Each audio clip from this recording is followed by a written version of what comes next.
Bien, entonces estamos hablando específicamente de los costos indirectos. Todos los costos indirectos son porcentaje del costo directo y el costo directo es la sumatoria de los valores totales. Ya sabemos cómo llegamos hasta allí.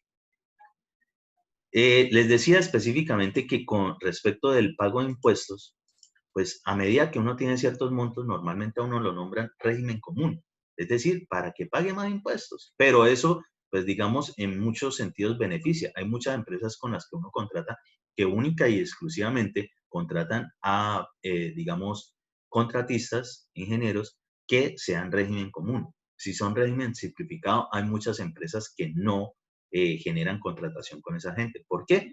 Porque, digamos, la parte de impuestos se vuelve más engorrosa. En cambio, cuando uno cobra y paga IVA, con otro que cobra y paga IVA, es muy fácil, fluye mucho mejor ese tipo de transacciones que tengan que ver con el pago de impuestos.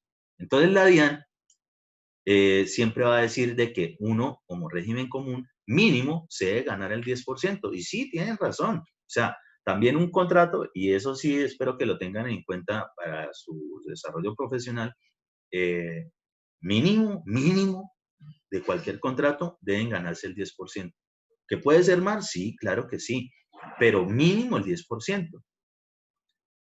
Con eso, pues más o menos se representa todo ese desgaste y todo, y empieza a retribuirse todas esas trasnochadas, todo ese poco de trabajo que les pusieron empleado y demás. Entonces, sí, por lo menos el 10%.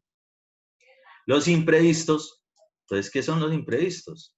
Los imprevistos tienen que ver más que todo con aquello que es digamos, factores externos que afectan directamente el proyecto. Uy, ¿cómo así? Digamos, normalmente son lo que tiene que ver con catástrofes naturales, ¿sí? O problemas de orden público.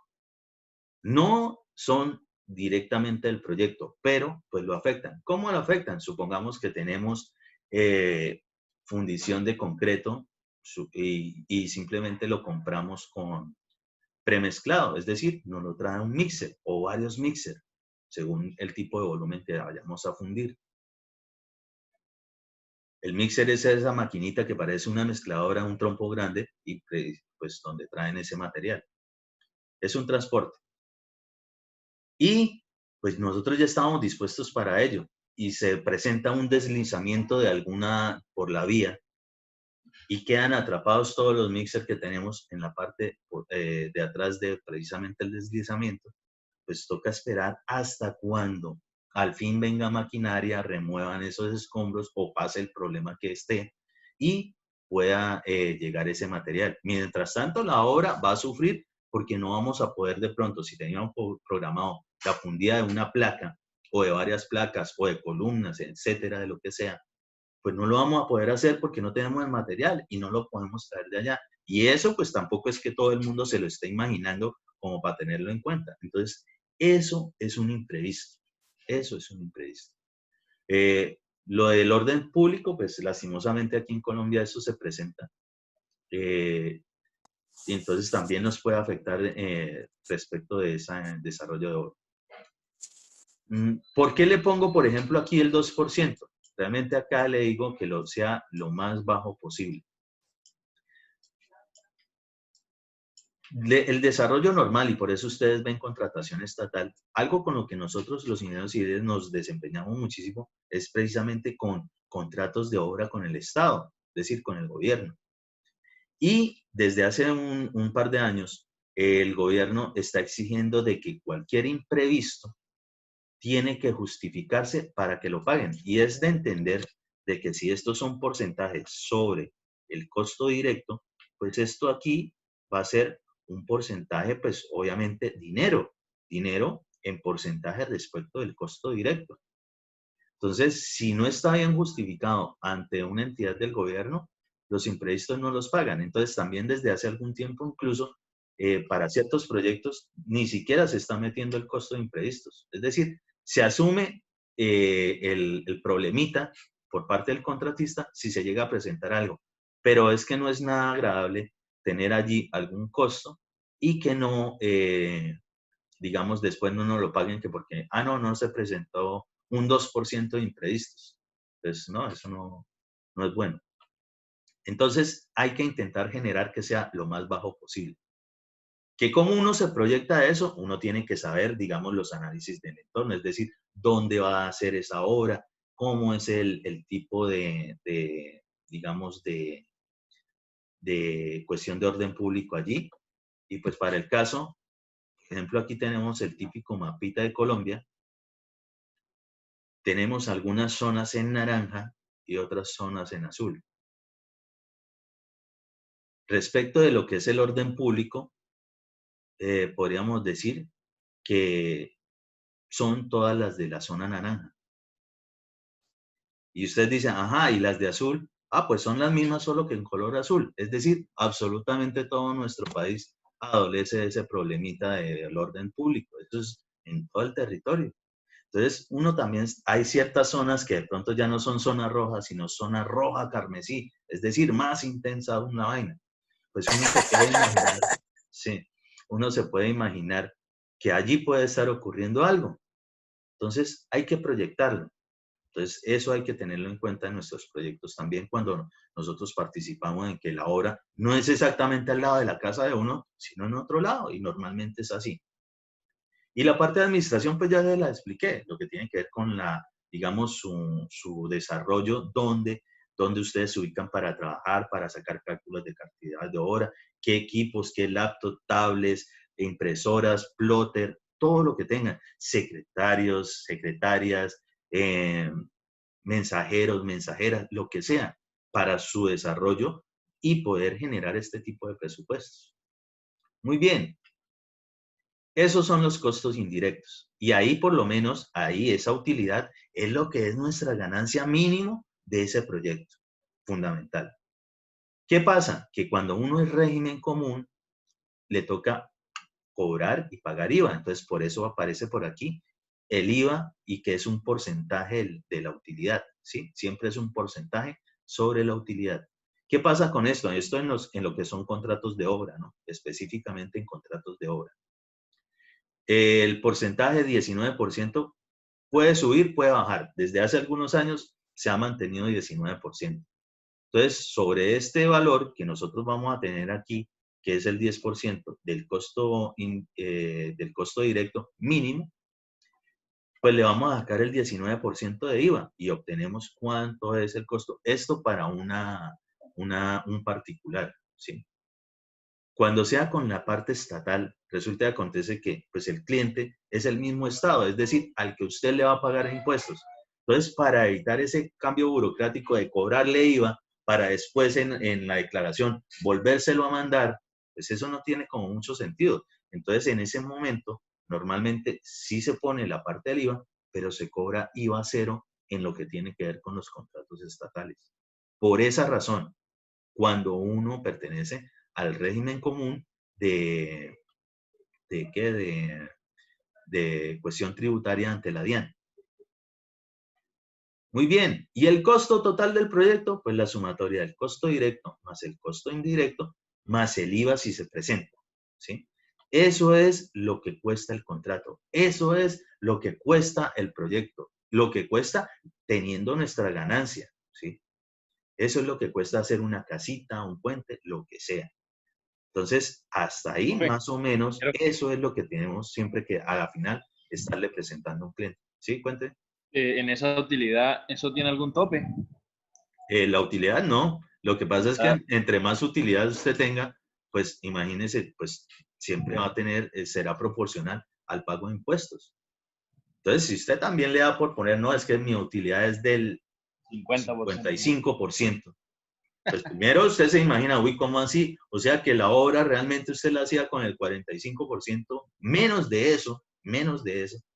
Es decir, que casi todo el costo es para usted. Eso es como raro. Y adicional de eso, pues sobre eso le va a tocar pagar impuestos fijos. Entonces, a nadie tampoco le gusta pagar impuestos, sino específicamente lo que le toca. Entonces, pues más o menos uno se puede manejar sobre esos datos del 10% perfectamente. Listo, muchachos, pónganle cuidado. Ahorita yo les dejo ahí en el WhatsApp algo que van a tener que hacer específicamente para la siguiente clase.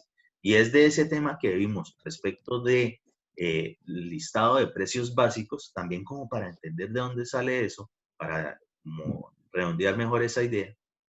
¿Qué van a hacer? Pues con todas esas actividades que ustedes identificaron en sus hogares, pues también, y ustedes ya hicieron uno de identificación de materiales y demás, por lo menos ya lo saben, qué materiales se utilizan ahí. Si no, pues lo investigan. Van a determinar, van a consultar con proveedores y cuánto cuesta cada uno de los materiales, insumos para poder haber generado esa construcción de sus casas. Es decir, el cemento por allá está en tanto. Y ojo, uno nunca lo hace con un solo proveedor, porque como les dije, uno busca desde que cumpla con las condiciones de calidad y especificaciones, pues uno tiene que Sacate el pescado, Daniel. y escoge Sacate el pescado, Daniel. el más barato. Ingeniero, y para eso podemos ver, por ejemplo, lo de construir precios, o esto es netamente aquí. No, esto sí es, cada uno le toca llamar, porque el Construprecios tiene una cuestión, de tanto el Construprecios como el Construdata. Son precios, digamos, promedio estandarizados por encima. Entonces, ya es de verdad lo que a uno le toca llamar a varios proveedores y identificar cuánto es el precio menor. Ah, bueno, entonces de este identifico tal precio. Como para que vayan adelantando, yo les explico bien qué es lo que tienen que hacer, pero es eso, investigar todo, cuánto es el costo de todos esos materiales que ustedes deben saber que se tuvieron que haber tenido en algún momento para generar la construcción de sus hogares. Tal vez. A mí me surge de pronto una pregunta. Bueno, listo, en cuanto a ladrillos y todas esas cuestiones no habría ningún problema con consultarlo. Ajá. Pero, digamos, las cuestiones de hierros, no sabemos muy bien. Bueno, pues, o sea, porque usted sabe que el precio del hierro cambia según la medida. Entonces, pues, averiguar de todos un poco. Pues más o menos, sí, claro, más o menos ustedes también pueden saber en sus Por ejemplo, hogares, en ese caso, medianamente podrán saber en qué tipo de claro. refuerzo de pronto tuvieron. Sí, los Sí, en ese refuerzos caso, típicos. Sí, sí, eso.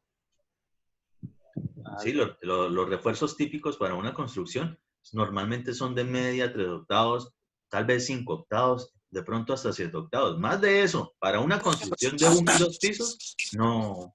Eso le voy a preguntar, profe, digamos, las que son de 3 pisos, pues digamos, yo solo hice como si hubiera un piso, no. Ok. O sea, sí. Bueno, A mí también me pasó algo parecido. Yo como que, pues, la casa la tomé como el segundo piso. bueno, como pues que lo hacen como si fuese eso, como si fuese una casita de un piso. Ah, listo.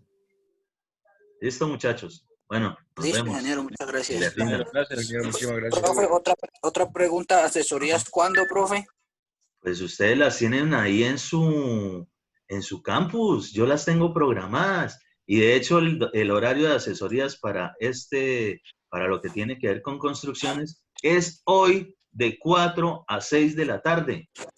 Listo, Entonces, profe, para gracias. las asesorías, obviamente me escriben para poder eventualmente generarles la sesión. ¿Listo? Listo, gracias, ingeniero, que tenga un buen día, hasta luego. Por favor, si alguno faltó de escribir el nombre y el código anteriormente, ¿sí? Que no lo haya escrito en ninguna de las sesiones, por favor escríbamelo ya. Profe, ¿su merced está dejando grabadas las clases en su canal de YouTube? Sí, señor. Ahí están todas. Sería bueno que lo visitara de vez en cuando. Profe, digamos, yo visité el canal y veía las clases de construcciones, pero no sé si es que era yo, no. O sea, otro grupo, no sé.